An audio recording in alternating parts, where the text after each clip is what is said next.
देखिको हावा गाड्ने टहरो बनाउने हेर्नु टक्क यहाँनिर टक्क तलतिर भ्यू हेर्ने अनि मास्तिर चराचुरुङ्गी बाँदरहरू रुङ्गलाई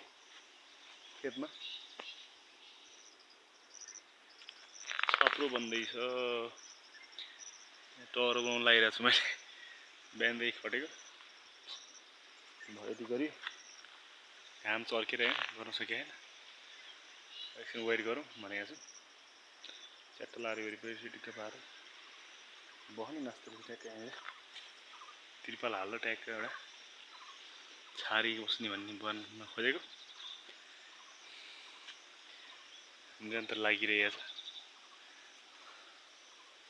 मकै पनि यस्तो भएको सुत्तो चाहिँ थालेन मकैहरू टाइम भएन मकैहरू भित्राउनु सो